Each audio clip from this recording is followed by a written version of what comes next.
Halo pemirsa, apa kabar Anda pada hari ini? Dan senang sekali saya Noristera kembali menyapa pemirsa dalam acara podcast Dinas Pertanian dan Ketahanan Pangan DIY di episode ketiga. Nah, pada hari ini kita akan membahas tema mengenai upaya menjaga lahan pertanian pangan berkelanjutan. Di episode sebelumnya kita membahas mengenai pemanfaatan tanah kas desa menjadi tanaman pangan dan juga area selah hutan menjadi pangan. Kalau kali ini kita akan membahas lebih ke integrated farming. Tentunya untuk membahas diskusi kita pada hari ini pemirsa sudah hadir 3 narasumber kita. Yang pertama Ketua Komisi B DPRD DIY Mbak Andriana Wulandari atau Mbak Dari. Kemudian yang kedua Kepala Bidang Tanaman Pangan Dinas Pertanian dan Ketahanan Pangan DIY Bapak Andi Nawacandra. Kemudian yang ketiga praktisi pertanian dari Ngemplak Bapak Minto Hartono. Halo Mbak Dari, Pak Andi dan juga Pak Minto. Apa kabar? Baik, sehat. Baik, Alhamdulillah. Ya, kita ini membahas upaya menjaga lahan pertanian pangan berkelanjutan, tapi lebih kepada kita akan membahas tentang integrated farming. Nah, saya akan bertanya kepada Pak Minto terlebih dahulu nih. Pak Minto ini selaku praktisi pertanian di Ngemplak, Pak ya. Nah, bagaimana Bapak ini kemudian bisa mencetuskan sebuah ide atau gagasan untuk membuat integrated farming ini sendiri di Ngemplak ini? Silahkan Pak Minto. Lahan yang tempat saya itu sekitar 32 hektar. Sudah saya terplotting itu untuk pertanian itu 8 hektar, 7. Pertanian yang konvensional itu 23,3. Itu terdiri dari perlindungan petani gurem. Petani gurem ini saya jatah 1 hektar. Budidayanya yaitu tanaman pangan dan horti. Petani gurem itu adalah petani yang lahannya kecil atau tidak punya lahan, tetapi dia basicnya di dunia pertanian. Pemberdayaan saya sekitar 13 orang. Yang kedua yaitu petani milenial dan KWT. Saya jatah 1,5 hektar. Ini untuk pemberdayaan kurang lebih yang petani milenial 6 orang dan KWT. Itu budidayanya ada di horti, empon-empon, dan pangan. Terus yang ketiga yaitu minapadi, perikanan. Itu pemberdayaan masyarakat 9 orang. Itu juga sistemnya juga sewa tanah-tanah tersebut. Yang ketiga yaitu pertanian organik. Jadi pertanian organik itu saya menyediakan lahan dan sekitar 5 hektar 6.500. Pemberdayaan masyarakat petani sekitar 36 orang. 36 orang. Budidayanya ada di padi dan horti. Terus produk yang organik kita namakan dengan Klepon, Kelompok Lestari Pangan Organik Harian. Jadi ini sudah ada semacam sertifikasi dari Lesos yang kemarin didampingi dari Dinas Provinsi terkait dengan sertifikasi. Dari itu muncul banyak varian. Variannya dari itu beras atau yang dihasilkan itu beras-beras yang premium. Jadi beras khusus. Jadi punya harga cukup lumayan.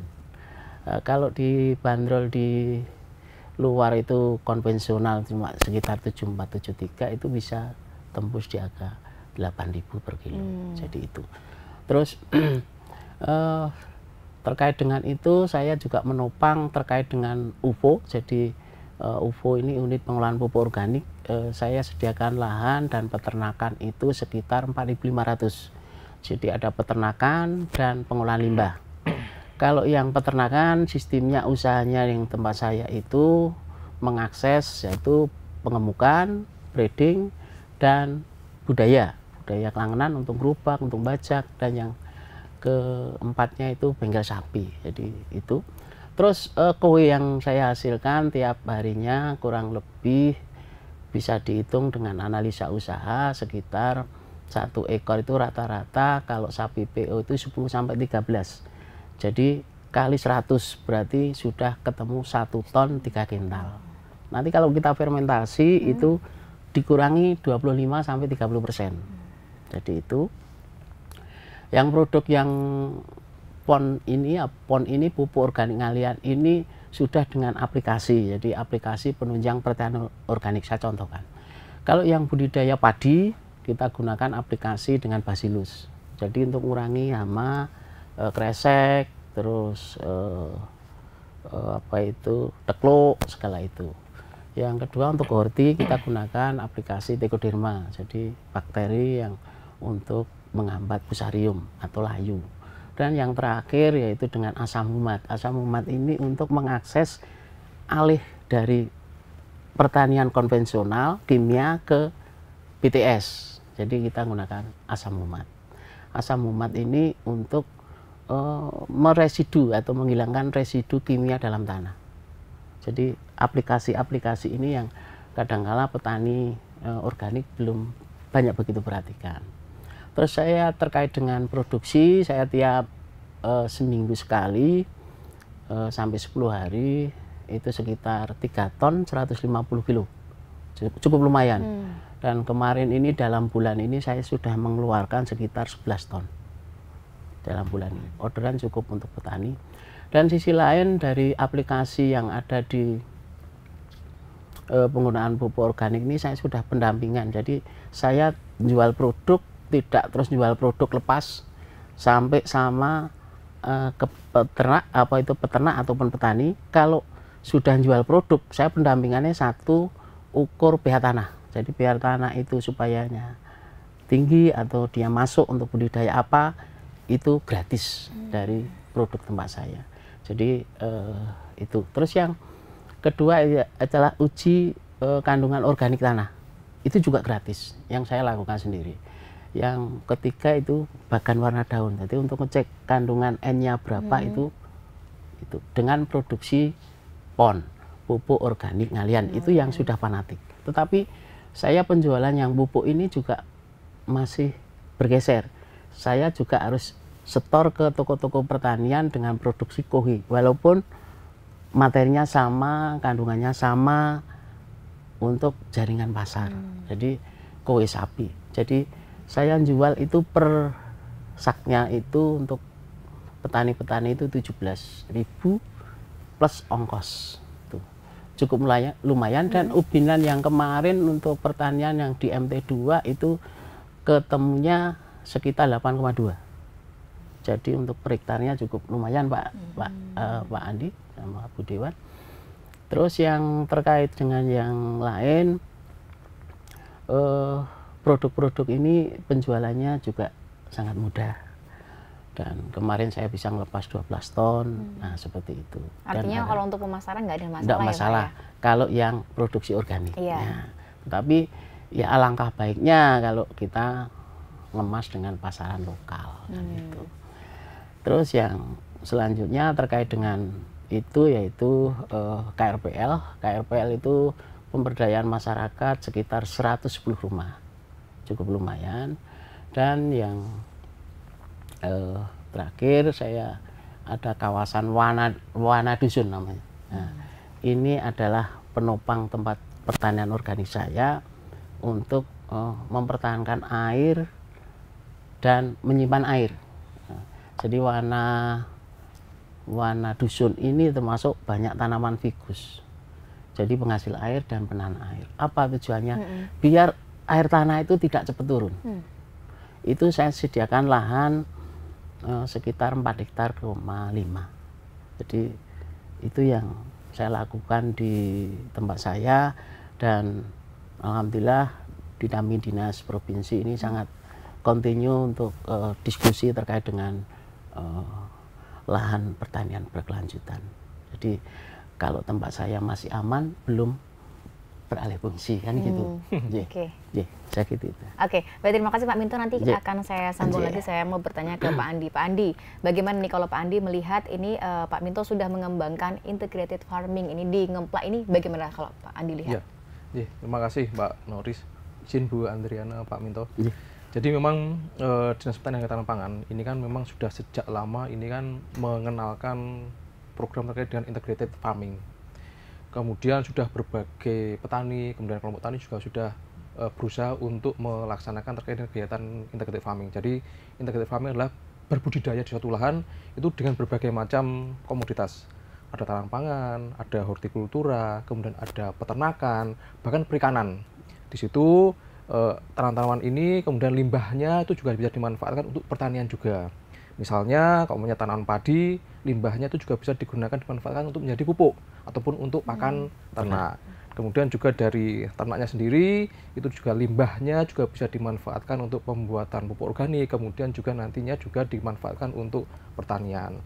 Nah, kemudian kalau kita melihat terkait dengan kelompok yang sudah dibina oleh Pak Minto ini kami melihat sudah sangat berkembang dan bisa menjadi contoh untuk kelompok yang lain, di mana Pak Minto ini sudah bisa mengembangkan terkait dengan lahan pertanian organik. Ya, beliau bersama dengan kelompok itu sudah bisa mengembangkan, tadi sudah disampaikan Pak Minto, UPO. Jadi UPO yang dikembangkan oleh Pak Minto ini sudah menjadi apa istilahnya pilot project untuk nasional. Karena dulunya yang hanya bantuan untuk ternaknya mungkin sekitar 6 atau 8, sekarang sudah berkembang menjadi banyak. Kemudian hasil dari UPO sendiri yang mungkin dulu hanya berapa kilogram, sekarang sudah bertonton bahkan ya. Dan tadi disampaikan Pak Minto juga sudah bahkan mengekspor keluar DIY. Kemudian juga terkait dengan program yang ada di kami itu memang sudah mendukung terkait dengan integrated farming. Kami memberikan istilahnya bantuan pada petani itu untuk mengembangkan integrated farming bisa melalui kita memberikan bantuan ternak. Ternak itu nantinya dimanfaatkan untuk limbahnya untuk menjadi pupuk organik. Kemudian kami juga memberikan bantuan terkait dengan BIMTEK, bagaimana membuat pupuk organik yang baik, dan bahkan kami terakhir juga sudah memberikan fasilitasi terkait dengan pemberian sertifikat organik. Jadi kelompok-kelompok tani yang ingin mengembangkan pertanian organik, kami fasilitasi dari mulai kita memberikan pembinaan, bahkan kami juga memberikan bantuan untuk bisa mengakses sertifikat organik itu sendiri. Karena sampai saat ini untuk mengakses sertifikat ini kan biayanya agak mahal. Sehingga kami dari pemerintah memberikan fasilitas untuk bagaimana petani ini bisa mengakses sertifikasi organik, dan nantinya sertifikasi organik ini bermanfaat untuk pada saat menjual produk. Ya, apabila produk ini sudah dilabeli namanya organik, ini kan biasanya harganya akan lebih tinggi dibanding yang lain. Nah, ini kami dari Dinas Pertanian ini konsisten bagaimana supaya kelompok-kelompok ini bisa mengembangkan integrated farming sehingga nantinya bisa meningkatkan pendapatan petani. Karena yang namanya lahan ini bisa beralih fungsi kan dikarenakan kan lahan ini kan selalu nilai jualnya terkait dengan perekonomian kan rendah dibanding kalau dijual sebagai lahan untuk rumah dan sebagainya. Sehingga bagaimana lahan ini bisa produktif, bisa memberikan manfaat bagi petani, bisa mensejahterakan petani. Kalau nanti dari usaha tani ini bisa memberikan hasil ekonomi yang baik, insya Allah nanti ke depan tidak akan ada alih fungsi. Itu yang utama. Mungkin itu. Oke. Nah, tadi dikatakan juga supaya tadi untuk meningkatkan integrated farming-nya. Nah, upaya-upaya yang sendiri yang dilakukan oleh dinas sendiri seperti apa nih sejauh ini, Pak? Ya, yang kami yang jelas mengenalkan kepada yang lain terkait dengan integrated farming. Kemudian kami juga memberikan fasilitasi kepada kelompok-kelompok tani untuk memberikan bantuan terkait dengan pengembangan integrated farming sendiri. Dan juga kami juga dengan Dewan ini bagaimana supaya ada fasilitasi terkait dengan pengembangan organik, terkait dengan pengembangan integrated farming untuk bisa difasilitasi oleh Bapak Ibu anggota Dewan yang nanti bisa dilaksanakan oleh kelompok tani. Karena mohon maaf ini kalau dari kelompok ini tidak ada stimulan itu biasanya kurang greget ya. Begitu. Sejauh ini sudah ada fasilitasinya belum, Pak? Sudah. Ya, yang pertama terkait tadi saya sampaikan sudah ada bantuan-bantuan ternak, sapi terutama ya. Kemudian juga BIMTEK organik, kemudian bagaimana kita memberikan fasilitasi alat pembuat pupuk, itu juga sudah ada. Ya. Oke. Saya mau bertanya ke Mbak Dari, tadi dikatakan oleh Pak Andi ini minta bantuan terkait dengan fasilitasi pengembangan organik. Nah, monggo silakan Mbak Dari, silakan. Matur nuwun Mbak Noris saya. Noris. Jadi begini, bahwa yang namanya pertanian ini menjadi sebuah hal yang memang menjadi dasar untuk kebutuhan pangan di suatu wilayah, khususnya di daerah istimewa Yogyakarta dan juga Negara Kesatuan Republik Indonesia. Sehingga ini benar-benar memang harus menjadi skala prioritas untuk bagaimana pemerintah hadir di tengah-tengah masyarakat. Karena hari ini ketika kami turun ke bawah banyak sekali nyun sewu dalam tanda kutip, memang tadi yang disampaikan Pak Andi menyampaikan bahwa banyak lahan-lahan pertanian yang alih fungsi. Nah ini kan harus dipertahankan, dan bagaimana mempertahankannya seperti itu adalah karena ketika hasil dari pertanian itu tidak sesuai, biasanya terus untuk apa saya tanam, untuk apa saya bercocok tanam, udahlah saya sewakan, udahlah saya bangun ruko atau buat kos-kosan gitu. Nah, salah satunya itu. Yang kedua, ketika memang ini menjadi DPRD pastinya support, khususnya Komisi B. Pastinya support ketika ini berhubungan dengan bagaimana upaya pemerintah daerah mempertahankan lahan-lahan pertanian yang ada di daerah Sema Yogyakarta. Salah satunya fungsi kami adalah bagaimana membuat sebuah regulasi hukum ataupun payung hukum bagi para petani untuk bagaimana pemerintah bisa menyelenggarakan tadi yang disampaikan, ada bimbingan teknis, ada program kegiatan untuk pendampingan kepada petani. Pastinya dibutuhkan sebuah regulasi hukum. Maka ketika itu kami di DPRD sudah menetapkan yang namanya Perda terkait nomor 6 tahun 2021 itu terkait perlindungan lahan pertanian pangan berkelanjutan, sehingga ini nanti menjadi payung di mana itu untuk memayungi seluruh yang berhubungan dengan lahan pertanian. Ya ada peternakan, ada perikanan. Nah, ini menjadi support kami, Mbak. Sehingga nantinya ke depan ini pun akan menjadi PR bersama. Tapi memang belum bisa maksimal kalau kita lihat. Saya sebagai wakil rakyat di sini, banyak sekali masyarakat yang menyampaikan memang belum semuanya bisa memahami artinya tadi yang bisa punya pengembangan dari lahan pertanian. Dari walaupun dulu yang terkenal dulu adalah Minapadi. Padi itu ikan itu ketika saya itu anak petani, Mbak. Jadi saya betul-betul tahu, dan saat saya masih kecil itu bapak saya itu ketua Gapoktan, dan disitulah di Bantul itu sebagai percontohan Minapadinya. Nah, disitulah ternyata ketika menanam padi juga bisa untuk perikanan kan itu. Nah, ini menjadi salah satu ide ataupun sebuah mungkin solusi bagi para petani bahwa tidak hanya mengharapkan hasil pertanian ternyata pertanian itu bisa juga dengan Minapadi, iso dengan tadi dikolaborasi dengan beberapa komoditas yang lain. Nah, itu yang pertama, fungsi kami yang pertama. Nah, setelah itu pastinya tadi disampaikan oleh Pak Andi, banyak sekali program kegiatan untuk pendampingan A, B, C, D dan segala macam. Yang namanya sebuah program kegiatan pastinya jerbasuki mawa beyo. Nah kan gitu. Istilahnya, yo piye carane nek ana program kegiatan pasti ada support anggaran. Pastinya ketika dalam tanda kutip muaranya, saya garis bawahi sekali lagi, muaranya adalah untuk kesejahteraan masyarakat. Dalam hal ini adalah para petani, para peternak atau warga masyarakat. Ketika muaranya adalah untuk kesejahteraan dan peningkatan ekonomi, pastinya kami akan dok anggaran ataupun kami support anggaran kepada dinas terkait. Oke, nah kalau Mbak Dari sendiri melihat apa yang dilakukan oleh Pak Minto sendiri dengan juga teman-teman petani di Ngemplak ini seperti apa ini? Menurut saya ini menjadi sebuah salah satu solusi bagi para poktan di seluruh daerah Sema Yogyakarta, bahwa Pak Minto ini harusnya menjadi narasumber di mana-mana ini, bahkan memberikan sebuah informasi ataupun pendampingan kepada poktan bahwa ketika memang ini tadi disampaikan Pak Minto bahwa ternyata hasilnya sungguh luar biasa, apalagi dengan adanya roda perputaran antara pupuk organik, terus ada hasil limbah yang bisa ini kan berarti ada lingkaran yang memang berkesinambungan, tidak terbuang dengan sia-sia. Tidak ada yang terbuang sia-sia, semuanya dalam satu kesatuan. Nah, ini menjadi sebuah solusi hari ini untuk disupport betul, didorong betul. Pemerintah harus hadir dan menyampaikan kepada seluruh warga masyarakat, khususnya poktan-poktan yang ada di daerah Sema Yogyakarta ini, untuk bagaimana meniru ataupun menjadi sebuah program kegiatan di wilayahnya, sehingga mereka tidak hanya melulu menunggu hasil pertanian tapi bisa kolaborasi dengan komoditas-komoditas yang lain, gitu Mbak. Oke, baik, terima kasih Mbak Dari. Nanti kita sambung lagi, saya mau tanya ke Pak Minto. Nah, kalau pelaksanaannya integrated farming di Kemplak sendiri bagaimana sih Pak?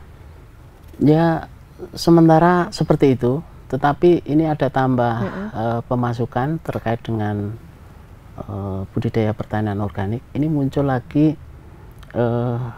dengan sistem budaya juga lagi. Jadi saya kalau wiwitan itu saya juga jual produk, jadi satu paketnya 18 juta, itu saya kerjasama dengan Biro Perjalanan.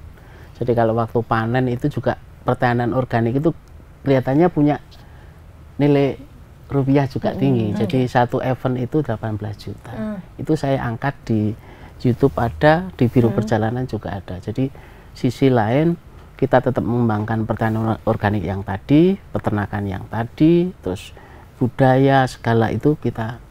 Tetapi sisi lain kita harus tadi ada pembiayaan khusus melayani tamu dari luar kan gitu. Dan di tempat saya terkait dengan kegiatan sini ada namanya semacam sanggar, jadi namanya kandang kebo. Jadi untuk sarana kegiatan pertanian yang berbasis organik itu ada. Dan kalau ada yang mau magang disediakan ada kamar dan fasilitas yang lain.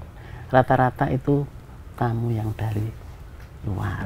Tapi saya tidak menutup kemungkinan petani-petani yang ada di IY kemarin dari Kebumen, minggu yang lalu dari Kebumen juga belajar tentang kelembagaan, budidaya segala itu. Jadi bagi saya untuk akses dunia pertanian komplit. Jadi ada pengemasan kelembagaan, produk ya berbau wisata, budaya juga saya angkat. Jadi semacam wiwitan, terus gubrekan sapi itu sebetulnya ada nilai plusnya. Jadi itu banyak yang saya geluti di dunia pertanian yang ada di tempat saya. Gitu. Oke. Nah, kalau sejauh ini Pak, kendala yang dirasakannya apa sih Pak, keluhannya Pak oleh para petani yang ada di Ngemplak ini khususnya? Silakan. Satu, terkait dengan program, saya memberi masukan ataupun sedikit kritik. Kalau pembangunan untuk sarana usaha tani, kalau bisa jangan lebar-lebar lah. Truk itu jangan masuk. Kalau masuk, ini memacu alih fungsinya tinggi. Ya kita batasi. Lebar jalan itu 175 sampai 200. Kombin bisa masuk, traktor bisa masuk. Tetapi akses itu yang pertama. Kedua, terkait dengan pajak PBB. Kalau PBB itu petani tidak mau gratis kok. Ya bayar separuh lah. Jadi itu. Terus yang ketiga terkait dengan jadi diikutkan lah dalam hal pemasaran ataupun stand pameran yang menjual produk-produk dari pertanian organik yang tadi udah pertanian berbasis berkelanjutan, ya kita ikut dibantu dalam hal pemasaran. Yang keempatnya terkait dengan irigasi. Kadang-kadang irigasi ini kunci. Jadi kalau kunci itu ya otomatis harus untuk saluran itu harus. Yang selanjutnya itu beasiswa untuk petani yang pelaku. Kan bisa diakses terkait dengan petani ini sudah tidak menerima bantuan dari mana, berarti otomatis dapat beasiswa pendidikan untuk petani yang organik ataupun yang lahan pertanian berkelanjutan. Dan yang terakhir yaitu kawasan itu tadi, wana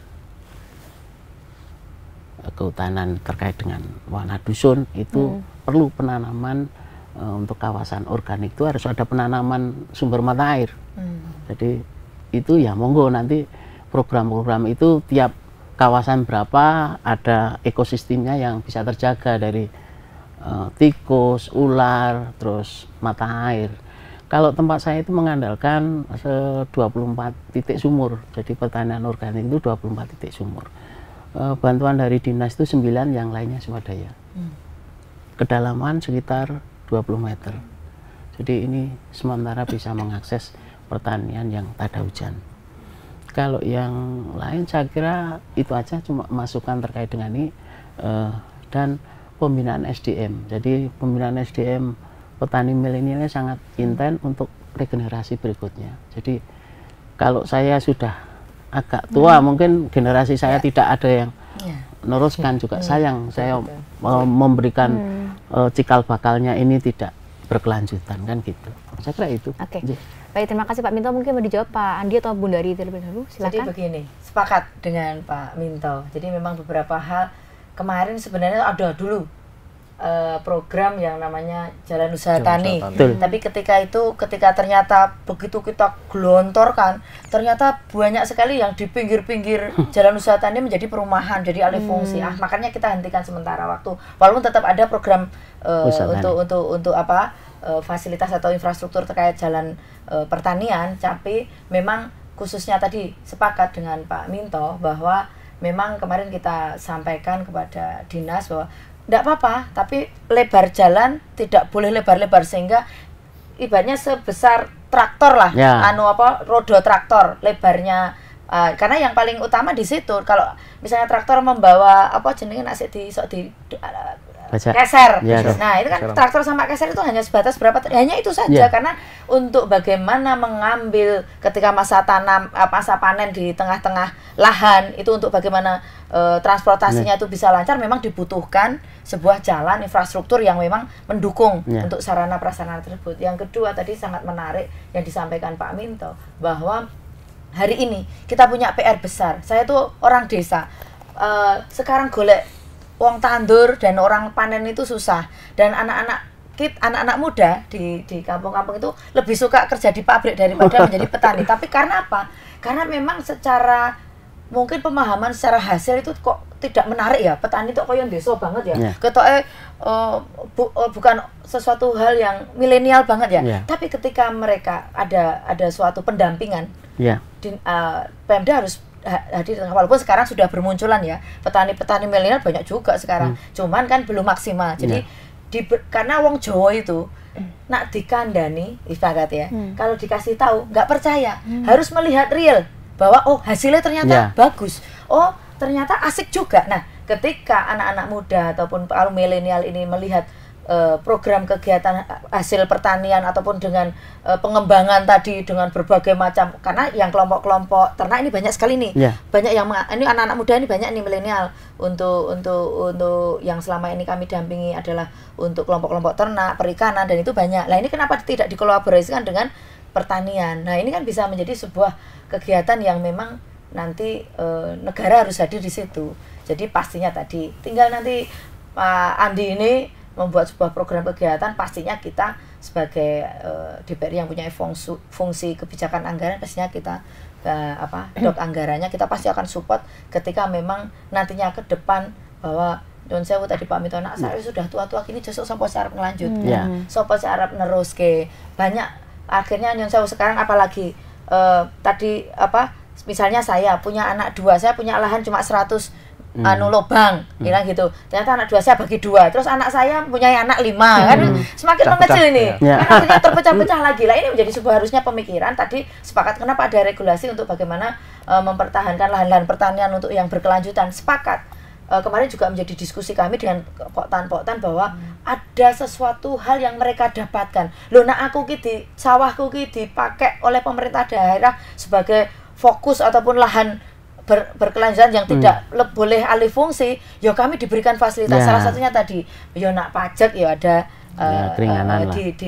dibedakan, dan sehingga mereka semangat juga, motivasi sebagai para petani ini untuk dengan sukarela ataupun dengan semangat tetap bertahan di fokus di pertanian, kan gitu. Sehingga memang ini mari kita dorong, kita sampaikan agar Pemda di sini dalam hal ini adalah Dinas Pertanian ini untuk membuat sebuah program dan juga sebuah program untuk para petani yang memang ditetapkan sebagai petani ataupun yang lahannya ditetapkan sebagai lahan pertanian berkelanjutan.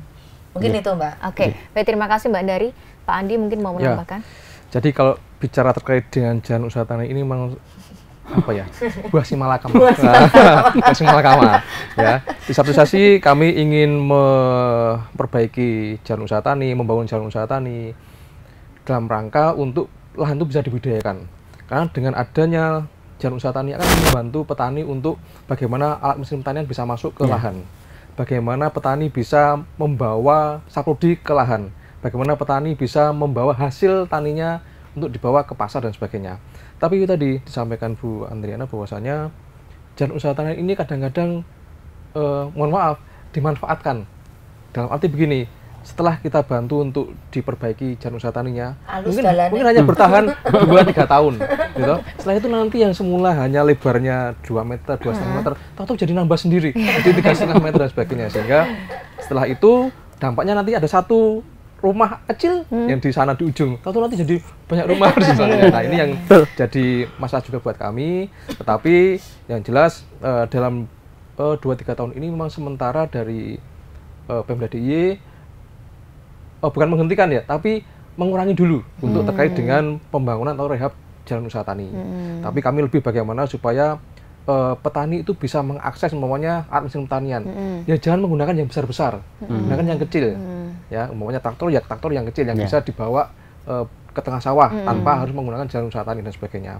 Tapi ke depan kalau memang sudah ada regulasi yang yang tepat untuk kita bisa memberikan bantuan jalan usaha tani, mungkin nanti akan kami upayakan lagi.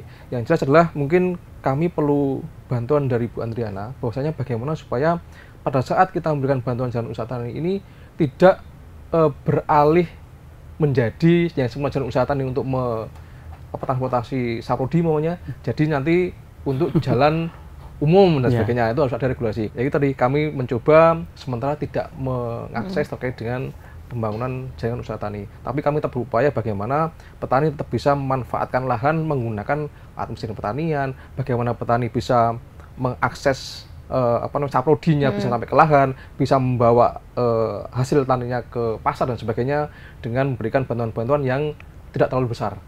Misalnya ya kalau bisa yang beri bantuan yang traktor roda 2, kemudian yang alat perotok padi yang gampang dibawa kemana-mana, ya bukan roda 2 yang besar-besar dan sebagainya. Kemudian terkait dengan irigasi, memang dalam upaya untuk memetakan lahan pertanian ini salah satunya adalah bagaimana lahan itu subur, bagaimana lahan itu bisa terairi atau mendapatkan sumber-sumber air. Kita di Dinas Pertanian ini ada kegiatan yang namanya rehab jaringan irigasi tersier. Ini kita memperbaiki jaringan-jaringan irigasi yang mungkin masih tanah dan sebagainya untuk kita perbaiki menjadi cor beton, batu dan sebagainya. Kemudian kami juga memberikan bantuan terkait dengan pemanfaatan sumber air, bisa menggunakan perpompaan, perpipaan, embung dan sebagainya. Kebetulan tempatnya Pak Minto ini adalah tak ada hujan, sehingga membuat sumur-sumur dangkal atau sumur-sumur dalam. Ini kami juga sudah memberikan bantuan, di mana petani bisa mengakses sumber air dari dalam tanah untuk memanfaatkan lahan pertaniannya pada saat tidak ada hujan. Demikian. Oke, baik Pak Andi. Kalau Pak Andi sendiri melihat ke depan gimana sih prospek integrated farming ini sendiri? Tapi jangan dijawab, kita akan kembali setelah yang berikut ini. Pemirsa jangan kemana-mana, kita akan kembali setelah yang satu. Terima kasih pemirsa, Anda masih menyaksikan podcast Dinas Pertanian dan Ketahanan Pangan DIY episode ketiga dengan tema upaya menjaga lahan pertanian pangan berkelanjutan yang membahas mengenai integrated farming. Dan akan kita lanjutkan perbincangan kita pada hari ini. Saya tadi bertanya ke Pak Andi, kalau Pak Andi melihat ke depan prospeknya integrated farming sendiri ini bagaimana nih Pak? Ya, jadi kalau prospek ke depan yang namanya pertanian, ini kan kita bicaranya dua. Lahan dan air, karena nggak ada lahan kita nggak bisa bertani, nggak ada air tanaman tumbuh tapi juga nggak maksimal, sehingga integrated farming ini kan sebenarnya lebih bagaimana kita bisa memanfaatkan limbah-limbah pertanian itu juga untuk pertanian, jadi nggak ada limbah pertanian yang terbuang. Kalau kita bicara budidaya tanaman pangan, ini kan mohon maaf, kalau kita hanya budidaya tanaman pangan itu penghasilannya nggak akan banyak, karena kalau kita tanam padi, kita tanam jagung, kita tanam kedelai, selalu harga itu selalu dibatasi, gitu. Seperti sekarang ini pas harga baik tapi berpengaruh ke yang lain, gitu. Harga beras naik akan berpengaruh ke yang lain, harga jagung naik akan berpengaruh ke yang lain, harga kedelai naik juga akan berpengaruh ke yang lain. Jagung naik yang pengaruh adalah peternak, kalau kedelai naik yang pengaruh pengusaha tahu tempe, beras juga begitu. Sehingga diupayakan dengan integrated farming, petani itu tidak hanya menanam tanaman pangan, tapi juga bisa memanfaatkan lahan untuk tanaman yang lain, bisa cabai, bisa bawang merah, kemudian untuk yang lain mungkin bisa tanami tembakau, kemudian juga untuk bisa memanfaatkan tanah-tanah tadi seperti tadi disampaikan Bu Andriana, bisa dimix antara padi dengan ikan umpamanya. Atau kalau enggak juga bisa lahan itu untuk cabai dengan ikan, itu juga bisa. Itu namanya mina padi, mina horti dan sebagainya. Kemudian dengan ternak. Dengan ternak ini kita melihara ternak, kemudian nanti limbah ternaknya bisa kita manfaatkan untuk pupuk organik. Sehingga ke depan sebenarnya prospek ini sangat baik bagi petani, kelompok tani untuk bisa meningkatkan pendapatan maupun kesejahteraan petani. Karena dengan peningkatan kesejahteraan petani jelas akan meningkatkan hasil perekonomian dari lahan. Sehingga untuk alih fungsi insya Allah ke depan kalau memang ini bisa berhasil, tidak akan mudah petani itu menjual lahannya untuk yang lain. Karena mereka dengan berbudidaya di lahan tersebut sudah bisa memberikan hasil pendapatan yang lebih, bisa untuk biaya anak sekolah, bisa untuk kehidupan sehari-hari dan sebagainya. Oke, baik, terima kasih Pak Andi. Saya mau tanya ke Mbak Dari, kalau dari Dewan sendiri Pak, sejauh ini dukungan yang diberikan ini kepada para petani seperti apa ini Mbak? Ya, terima kasih Mbak. Yang jelas sudah kami dok anggaran untuk support bagaimana tadi banyak sekali tadi yang disampaikan Pak Andi, bagaimana mensupport program kegiatan ketika Dinas Pertanian mengajukan program, oh Mbak Dari ini ada nanti pelatihan pengolahan pupuk organik misalnya gitu. Ini ada sekian paket, nah, anggarannya sekian, pastinya kami kita dok. Terus ada program terkait tadi untuk mendukung, mensupport kelompok-kelompok ternak misalnya, ada kambing, ada ikan, ada nila, sapi, ada gurame, ada kambing, ada sapi. Nah ini juga ini support memang di kami adalah kebijakan anggarannya, sehingga ketika program kegiatan itu benar-benar menyentuh dan itu membuat sebuah peningkatan ekonomi bagi warga masyarakat, pastinya kita akan support, kita akan dok anggarannya. Itu pasti DPRD akan support, sekali lagi dalam tanda kutip akan support betul, prioritas betul, dan pasti kami kawal betul sebagai wakil rakyat, pasti kami kawal ketika memang program kegiatan yang diusulkan oleh dinas terkait pun pastinya ketika benar-benar tadi muaranya adalah kesejahteraan masyarakat dengan berbagai program, banyak sekali Pak sebenarnya program yang bahkan pengolahan pasca misalnya kelompok kita membantu kelompok lele misalnya, ada bantuan dari bibit, kandangnya dan pakannya. Setelah itu apakah harus berhenti di situ? Tidak. Ini berhubungan dengan yang namanya pengolahan bahan baku dari lele misalnya. Nanti dikembangkan menjadi sebuah Mas Andi ini tidak bisa ketika bicara masalah, walaupun benar ya dalam tanda kutip bahwa ada kita bicara masalah mempertahankan lahan pertanian, tapi ini tidak juga lepas dari OPD yang lain, dinas yang lain harus bersinergi. Karena apa tadi misalnya Pak Minto menyampaikan, oh ngingu lele, ngingu ikan, ternak, padi, terus ada pastinya nanti ke depan tidak hanya dijual hanya sebatas itu, tapi bagaimana ini diolah, bahan baku ini diolah. Nah ini kan bekerja sama dengan UMKM, koperasi, kan itu. Ini tidak bisa berdiri sendiri pertanian ini. Bagaimana nanti pada ujungnya apa di sana tujuannya adalah bagaimana masyarakat ini bisa mengembangkan dari hasil yang dia lakukan dalam hal pertanian, dalam hal hortikultura, pangan, ternak dan sebagainya, dalam kolaborasi ini, ini menjadi sebuah bahan yang lain lagi, kegiatan program yang lain. Nah inilah peran Dewan di sini. Jadi kita pastinya selalu bicara, selalu diskusi dalam satu meja, dalam rapat kerja dengan kemitraan. Pastinya mereka akan menyampaikan pemaparan ini untuk pendampingan ataupun untuk bagaimana usaha kita mempertahankan lahan pertanian di daerah Maju Jakarta itu dengan salah satunya program ini tadi. Untuk menambahkan yang Bu Andriana. Boleh silakan Pak. Jadi intinya kita dalam membantu petani itu mulai dari hulu sampai dengan hilir. Dari hulunya itu ya mungkin kita membantu terkait dengan saprodi, mengawal terkait dengan bagaimana mereka berbudidaya. Tapi juga sampai dengan hilirnya, sampai dengan bagaimana mereka pasca panennya, bagaimana mereka mengolah hasil produksinya itu untuk diolah untuk produk-produk makanan. Misalnya kalau kami membantu terkait dengan petani jagung, kami membantu dari mulai awal, dari mulai mungkin saprodinya, bibit, pupuk dan pupuk hayati, kemudian pestisida. Kami juga membantu terkait dengan bagaimana petani itu bisa memanen, kemudian memipil jagung itu sampai tidak hilang. Karena kita berikan bantuan mungkin namanya konselor untuk menggiling memimpil jagung. Kemudian kami juga berikan bantuan bagaimana hasil jagung ini bisa diolah untuk makanan yang lain, mungkin untuk keripik jagung dan sebagainya. Itu hulu hilir namanya. Oke, baik, terima kasih Pak Andi. Saya mau bertanya ke Pak Minto. Nah, kalau Pak Minto sendiri sebenarnya apa sih Pak yang dibutuhkan atau dukungan seperti apa yang diperlukan oleh para petani di Ngemplak untuk memajukan integrated farming sendiri, seperti apa ini Pak? Yang jelas SDM ya. Tadi kalau yang SDM ini saya sangat berharap untuk dinas. Kalau yang tempat saya mungkin sih bisa dikondisikan, tetapi yang wilayah lain itu tadi Bu Dewan kalau lebih senang kerja di pabrik ya, ini yang kadang-kala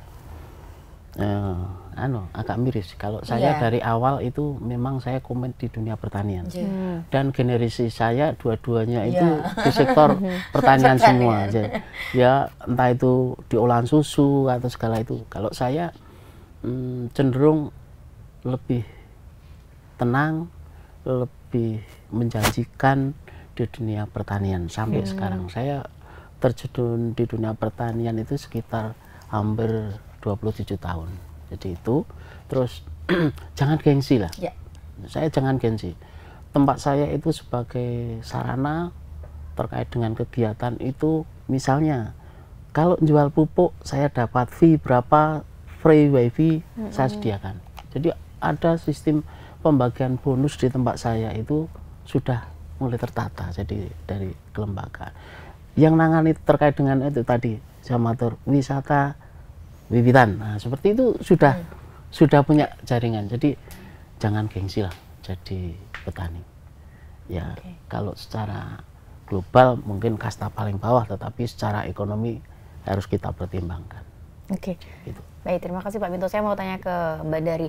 Nah, kalau dari Dewan sendiri, apa sih yang dilakukan untuk mendorong integrated farming ini sendiri? Upaya yang dilakukan oleh Dewan ini? Begini Mbak, jadi pastinya ini kita akan support dalam tadi dengan berkolaborasi dengan dinas terkait untuk memunculkan program dan sosialisasi kepada poktan-poktan yang ada di daerah Yogyakarta. Dan tadi yang saya sampaikan bahwa wong Jawa kuwi nek ora weruh buktine kadang sok ora percaya, tidak percaya dengan ketika bukti lah. Makanya ketika harus melihat bukti, ya ayo ada misalnya diajak untuk bagaimana ke misalnya contohnya poktan di Bantul kunjungan kerja ke di Bandung ke Sleman ke tempat Pak Minto untuk melihat realita anak-anak muda misalnya diberikan didorong untuk bagaimana mereka tadi memberikan sebuah sosialisasi kepada warga masyarakat yang mana notabene bahwa bertani itu tidak hanya sebatas sesuatu hal yang nyun sewu tradisional, tapi bagaimana hari ini dengan perkembangan zaman hari ini pertanian sangat menjanjikan dengan tadi integrated farming ini tadi, sehingga kami pastinya akan support dari tadi ketika memang ya kita support bagaimana tadi yang disampaikan ketika Pak Minto menyampaikan kami butuh peningkatan sumber daya manusianya, ya pastinya melalui dinas terkait. Dinas nanti Pak Andi ini menyampaikan, Mbak Dari, ini ada beberapa integrated farming di beberapa lokasi. Data itu harus penting, jelas. Di mana sih kelompok-kelompok yang sudah melaksanakan integrated farming ini? Di mana data penting? Ketika data ada, pastinya nanti akan seperti apa? Harus dipetakan. Yang wilayah Ngemplak misalnya Pak Minto, oh butuh sumber daya manusia. Oh yang di sana butuh beda lagi misalnya, infrastrukturnya misalnya, terus yang satunya lagi butuh pendampingan bagaimana pasca pendampingan ataupun pengolahan ataupun istilahnya pemasaran setelah masa tanam misalnya ataupun masa panen dan segala macam. Lah inilah pastinya kami akan support. Tadi sebenarnya kami sudah support Mbak, DPRD sudah support dalam beberapa program tadi di Dinas Peternakan, jadi kolaborasi kan. Tadi saya sampaikan itu harus bersinergi, tidak bisa diselesaikan integrated farming ini tidak bisa diselesaikan hanya dinas pertanian toh. Karena apa? Ini kolaborasi dengan ternak, dengan perikanan dan dinas pertanian, sehingga ini kami sudah dorong bagaimana kita dok anggaran untuk dinas peternakan misalnya memfasilitasi kelompok-kelompok ternak. Terus dinas pertanian bagaimana tadi memfasilitasi bagaimana, terus juga yang di kita DPRD juga, walaupun bukan di komisi kami, terkait irigasi.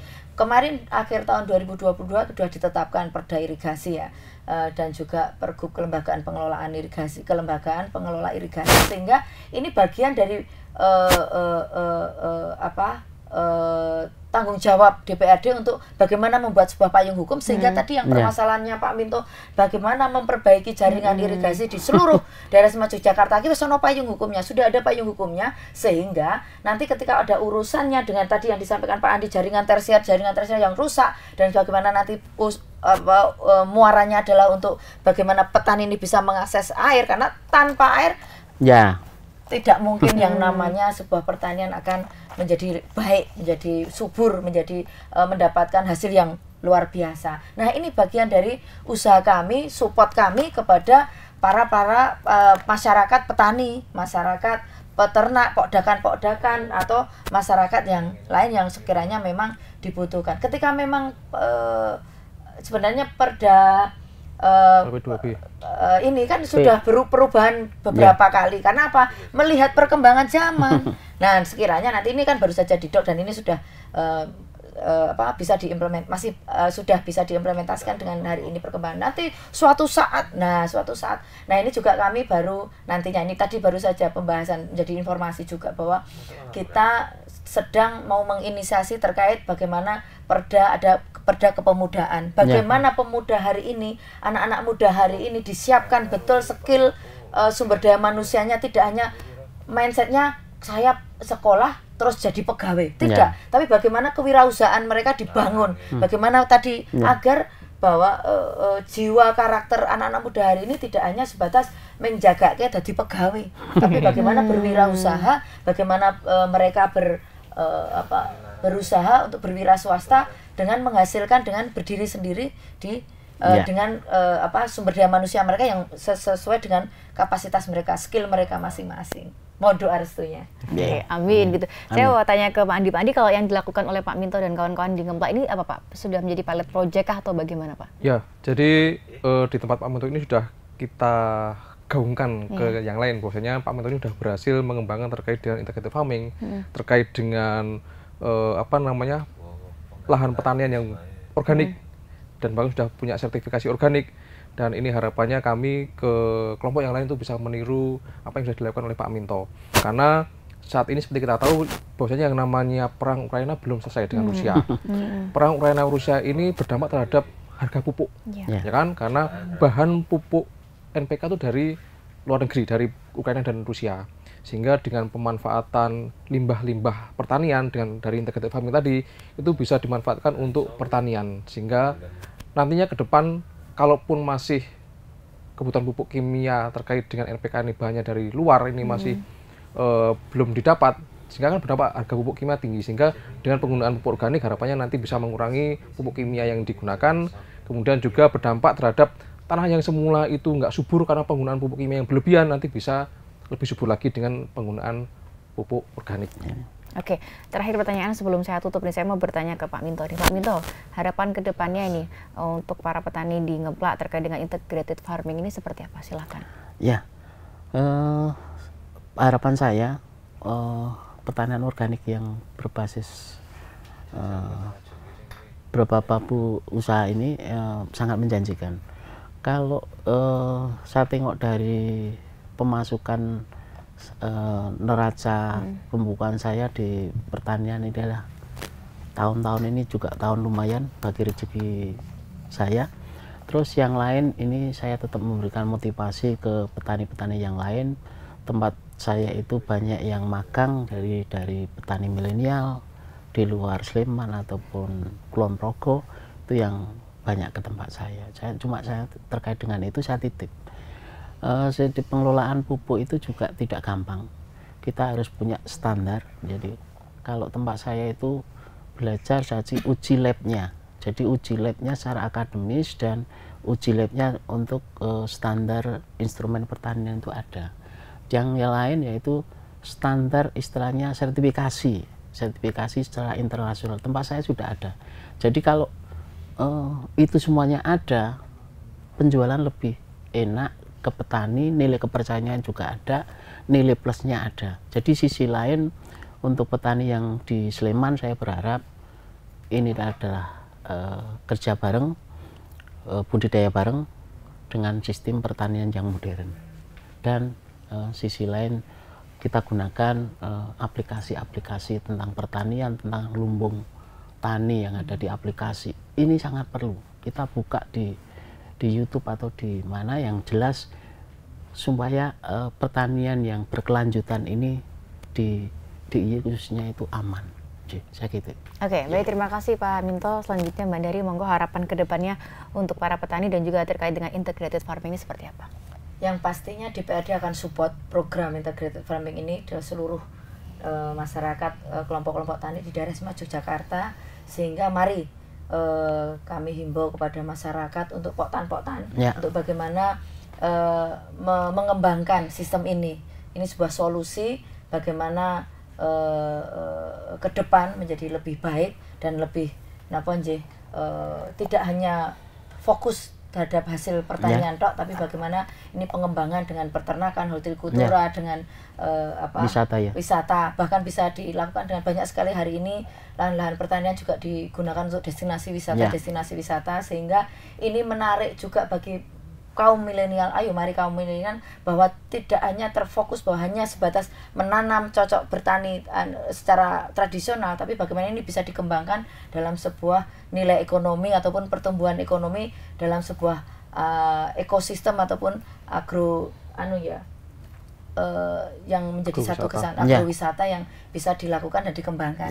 Pastinya DPRD akan support dari kebijakan dan juga kebijakan legislasi ataupun kebijakan peraturan daerah ataupun payung hukum, dan juga penganggaran. Ketika sudah ada payung hukum dan sudah kami anggarkan, pastinya kami akan melakukan fungsi kami yang terakhir, yaitu pengawasan. Bagaimana ketika payung hukum sudah ada, anggaran sudah kita gelontorkan kepada masyarakat, seperti apa yang sudah dirasakan. Ketika memang ini belum maksimal, ketika hari ini pastinya butuh proses. Pastinya tidak mungkin dalam satu kesatuan kita semuanya terfasilitasi. Pastinya butuh sebuah proses untuk dalam hal penganggaran dari tahun ke tahun. Kalau memang hari ini belum, masih baru, misalnya tadi data yang baru 10 misalnya, 10 kelompok, ya besok tahun depan menjadi 20 kelompok, tahun depannya menjadi 30 kelompok dan seterusnya, Mbak. Pastinya sekali lagi integrated farming ini menjadi sebuah solusi yang baik pada pertanian. Monggo silahkan nanti bisa berkomunikasi ataupun bisa mencari info, bahkan dari dinas juga kami harapan ke depan pemerintah hadir di tengah-tengah masyarakat melalui dinas terkait ini untuk memberikan pemahaman, memberikan wawasan terkait integrated farming ini yang bisa dilakukan kepada masyarakat ataupun kelompok-kelompok tani yang ada di daerah Semarang Yogyakarta. Karena apa? Ternyata secara real, secara terbukti bahwa ketika ini dikembangkan dan dikelola dengan baik, dengan manajemen yang baik, akan menghasilkan sesuatu hal yang luar biasa dan untuk peningkatan ekonomi masyarakat di sekitar, dan bahkan bisa menjadi nilai ekonomi bagi warga sekitarnya. Oke, terima kasih Mbak Dari. Terakhir silakan Pak Andi. Ya, harapan kami petani-petani untuk bisa mengembangkan integrated farming di kelompoknya. Ada contohnya, monggo untuk bisa saling berkunjung, saling belajar bersama, sehingga bisa mengembangkan integrated farming di wilayah Yogyakarta. Oke. Baik, terima kasih Pak Andi, Mbak Dari, Pak Minto sudah hadir dalam podcast Dinas Pertanian dan Ketahanan Pangan DIY. Pemirsa, terima kasih sekali Anda telah menyaksikan podcast Dinas Pertanian dan Ketahanan Pangan DIY. Saya Noris, Pak Minto, Mbak Dari, dan juga Pak Andi yang hadir. Mohon pamit undur diri, terima kasih dan sampai jumpa.